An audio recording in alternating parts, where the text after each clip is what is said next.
دوستوں، امید ہے آپ لوگ سب خیریت سے ہوں گے۔ آج ہم لوگ اپنا جو لیکچر نمبر 9 شروع کرنے جا رہے ہیں پاکستان اسٹڈیز کا، فیڈرل بورڈ اور پنجاب بورڈ کا۔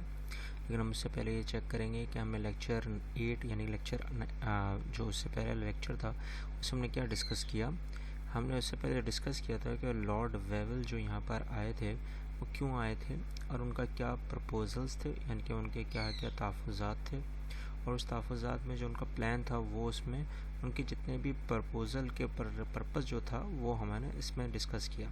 پھر اس کے بعد جو شملہ کانفرنس ہوئی وہ کیوں ہوئی، اس کا کیا حل نکلا، اور حل نکلا بھی تو اس کو ہم نے مسترد یا فیل کیوں کیا، اصل چیزیں ہم نے اس لیکچر میں پڑھی ہیں۔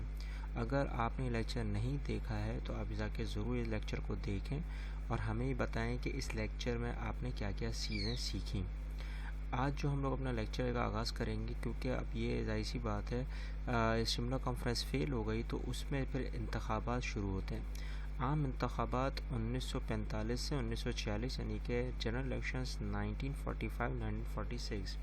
اب یہ کس کے درمیان میں ہوتے ہیں؟ کانگریس کے درمیان اور مسلم لیگ کے درمیان، لیکن کس کے مد نظر رکھتے ہوئے؟ برٹش راج کے مد نظر رکھتے ہوئے، کیونکہ شملہ کانفرنس جب فیل ہوئی تو اس کے حساب سے سب سے اہم چیز آ گئی عام انتخابات۔ اب عام انتخابات میں اگر دیکھا جائے تو کیونکہ اگر شملہ کانفرنس جب فیل ہوتی ہے تو ساری کی ساری پارٹیز جو ہیں وہ اب ان کا دار و مدار، ان کا مستقبل اب کس پر ہے؟ بڑے صغیر پر ہے۔ اب یہ جو الیکشنز ہوتے ہیں یہ دو طریقے کے ہوتے ہیں، ایک ہوتے ہیں سینٹرل یعنی کہ مرکزی، اور ایک ہوتا ہے پروونشنل یعنی کہ صوبائی قانون سازی کے انتخابات۔ کب شروع ہوتے ہیں؟ 1945 میں، اور یہ کون اناؤنس کرتی ہے؟ British government.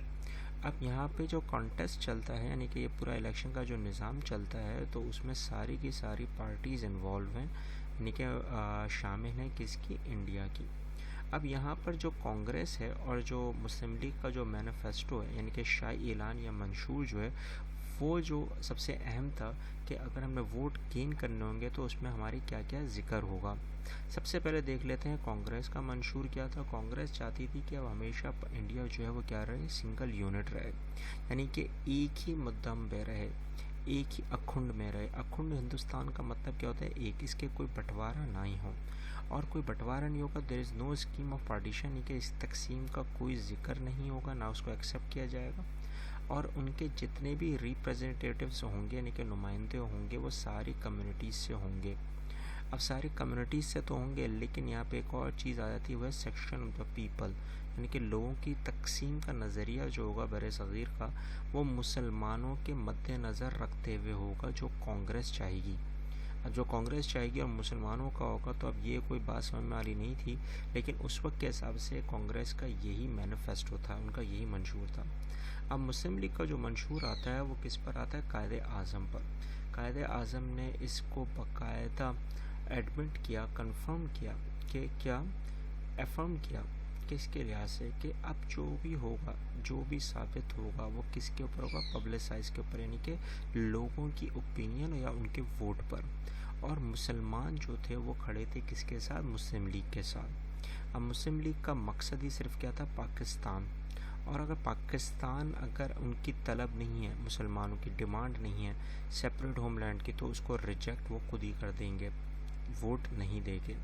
اب اسی طرح مسلم لیگ کا سب سے اہم تھا کہ ساؤتھ ایشیا کو تقسیم کرنے کا عمل تھا، لیکن کس کے حساب سے؟ پاکستان ریزولوشن کے حساب سے، یہ کراتے پاکستان کے حساب سے کراتے، لاہور قوم کراتے پاکستان بھی کہتے ہیں۔ اسی طرح مسلم میجورٹی کا پوری اتھارٹی کدھر ہوگی؟ اسی ایریاز میں۔ اب جہاں پہ اتھارٹی کا بات ہے تو پورا کا پورا نظام مسلمانوں کا انہی ایریاز پہ چلے گا، انہی علاقوں میں چلے گا جہاں ان کی میجورٹی یعنی کہ اکثریت ہے، اور انہی کو مد نظر رکھتے ہوئے ہم لوگ کیا بنائیں گے؟ پاکستان۔ یہ کس کا کہنا ہے؟ قائد اعظم محمد علی جناح کا، اور یہ پورے کا پورا مسلم لیگ کا منشور ہے، یہ شاعری اعلانیہ ہے اپنے ووٹ حاصل کرنے کا۔ اب یہاں پر سب سے زیادہ شروع ہوتی ہے انتخابی مہم، یعنی کہ الیکشن کی کیمپین شروع ہوتی ہے۔ اب اس میں شروع ہونے میں ہی کانگریس کے ساتھ، کیونکہ ان کو پتہ تھا کہ میجورٹی جو ہے، اکثریت جو ہندوستان میں وہ کس کی ہے؟ ہندوؤں کی، تو ہندو کے ساتھ مختلف پارٹیاں بھی مل گئیں، جس میں یونس پارٹی آتی ہے، ارہر پارٹی آتی ہے، جماعت علماء ہند جو آج پاکستان میں جماعت علماء اسلام کے نام سے ہے، اور آپ کا اس کو پتہ ہے کہ کیا حال چل رہا ہے۔ اسی طرح ادر مسلم پارٹیز جو اس وقت تھیں وہ ساری کی ساری آبسٹیکلز یعنی کہ جتنی بھی رکاوٹیں پیدا کر رہی تھی کس کے درمیان، مسلم لیگ کے درمیان. لیکن مسلم لیگ میں سارے مسلمانوں کی پارٹی تھی، تو اس وقت قائد اعظم محمد علی جناح نے باقاعدہ یہ اعلان کیا اوپنلی، کانگریس کو نہیں سبھی کو، کہ ہم لوگ اپنی طلب پاکستان پورا کر کے دکھائیں گے کس میں، الیکشن میں. تو وہاں پہ جو پورا ایٹماسفیئر یعنی کہ وبا جو تھی، پورا آسمان جو تھا وہ کس سے گونج اٹھا تھا، بن کے رہے گا پاکستان، لے کے رہیں گے پاکستان. پاکستان کا مطلب کیا، لا الہ الا اللہ. اب یہ اس وقت سب سے زیادہ گونج اٹھ رہی تھی اور سارے مسلمانوں کا پورے کی پوری طاقت، خاص طور پر مسلم لیگ کی طاقت کا یہ نظریہ بنتا چلا جا رہا تھا. اب جیسے یہ الیکشن کا نتیجہ آنا شروع ہوا تو اس نتیجے میں اگر آپ لوگ نوٹ کرو تو 1945 کے الیکشنز میں جس میں 30 سیٹیں رکھی گئی تھیں صرف اور صرف بر صغیر میں، کس میں، سینٹرل مرکزی اسمبلیوں کے لیے جو قانون سازی میں رکھی گئی تھی وہ 30 کی رکھی گئی تھی، اور 30 کی 30 کس نے جیتی، مسلم لیگ نے. اور یہاں پر جو صوبائی قانون سازی کی اسمبلیاں تھیں ان میں سے ٹوٹل میں سے جو مسلمانوں کی رکھی گئی تھیں وہ کتنی رکھی تھی، 492، جس میں سے 428 سیٹیں کس نے جیتی، مسلم لیگ نے. تو یہاں پر لوگوں نے ثابت کر دیا کہ مسلم لیگ ہی سب سے زیادہ بڑی جماعت ہے مسلمانوں کی. اور اسی لحاظ سے آج کے دور کا جو بہت مشہور گانا تھا، روک سکو تو روک لو تبدیلی آئے رہے، یہ اس وقت تبدیلی کا نظام سب سے اہم تھا، کیونکہ اس وقت ہندوؤں نے بھی ووٹ کاسٹ کیا کس کو، مسلمانوں کو. اب یہاں کانگریس اور سب سے زیادہ برطانیہ کی حکومت کو دھچکا لگا کہ انہوں نے ایسا کیوں کیا. سمپل سی بات ہے کہ اگر دیکھا جائے تو کانگریس سب سے بڑے اس وقت کی کمیونٹی جماعت تھی برہمنس کی، تو اس کے نیچے طبقے کے جتنے بھی لوگ تھے جیسے اچھوت تھے وغیرہ تھے، دلت تھے، وہ سارے کے سارے انہوں نے لوگوں نے کس کو ووٹ دیا، مسلمانوں کو، کیونکہ مسلمان اس وقت کوئی بھی امتیازی مزاج یعنی کہ ڈسکرمنیشن نہیں رکھتے تھے، اور یہی ان کا سب سے اہم جواز بنا. اور اگر دیکھا جائے تو نتیجے کے حساب سے، اگر پورا رزلٹ کے حساب سے، تو ہم پہلے سینٹرل لیجسلیٹو اسمبلی یعنی کہ مرکزی قانون اسمبلیوں کے اگر نتائج کا حل دیکھیں تو اس میں سب سے زیادہ مسلم لیگ نے اپنے حساب سے 30 کی 30 سیٹیں پوری نہیں، لیکن جیتی پھر بھی کون، کانگریس اپنے حساب سے، کیونکہ ان کی میجورٹی بہت زیادہ تھی، تو 59 سیٹس کس کے پاس گئیں، کانگریس کے پاس.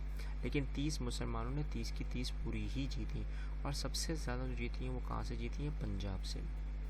اسی طرح اگر دیکھا جائے تو پروویژنل لیجسلیٹو اسمبلیز میں یعنی کہ صوبہ قانون اسمبلیوں میں اگر دیکھا جائے تو مسلم لیگ نے 428 سیٹیں پوری جیتیں اور کانگریس نے 923، کیونکہ 428 492 جو رکھی گئی تھی وہ کس کے لیے رکھی تھی، صرف مسلمانوں کے لیے. تو اس میں سب سے زیادہ بنگال اور پنجاب سے مسلم لیگ کا سب سے اہم آیا. اور یہاں پہ اگر دیکھا جائے تو سب سے زیادہ جو ووٹ حاصل کیے وہ کس سے حاصل کیے، پنجاب سے بھی اور بنگال سے بھی. ہمارا ایسٹ پاکستان اور ویسٹ پاکستان سب سے زیادہ اہمیت کا حامل بنا. اب یہ وہ باتیں تھیں جو ہم نے ڈسکس کرنی تھیں، لیکن اگر آپ نوٹ کریں کہ اب یہاں پر مسلمانوں کو احساس ہو گیا کہ ان کی اس کامیاب فتح کے اوپر، چاہے وہ مرکزی ہو چاہے وہ صوبائی الیکشنز ہوں، اس کے حساب سے کانگریس نے جتنا زور لگانا تھا مسلم لیگ کو ہرانے کے لیے وہ انہوں نے لگایا، لیکن پھر بھی نتیجہ کس کے حق میں گیا، پاکستان کے حق میں. تو اب قائد اعظم نے ایک نعرہ لگا دیا تھا کیا، کہ no power in the world could stop the creation of Pakistan. اب دنیا کی ایسی کوئی طاقت نہیں ہے جو پاکستان کو بننے سے روک سکے. یہ وہ عوامل تھے جو الیکشن میں ہم نے باقاعدہ دیکھا، انتخابی مہم میں ہم نے دیکھا، اور یہی وہ ہمارا مقصد بن گیا تھا. اسی طرح آج کا یہ لیکچر ختم ہوتا ہے. لیکچر نمبر 9 تھا فیڈرل اور پنجاب بورڈ کے لحاظ سے. آپ ہمارے چینل کو ضرور سبسکرائب کریں اور ہمیں کامنٹ میں بتائیں کہ ہم کیسا کام کر رہے ہیں. ہمیں آپ کے کامنٹ کا انتظار رہتا. ملتے ہیں نیکسٹ لیکچر میں. اللہ حافظ.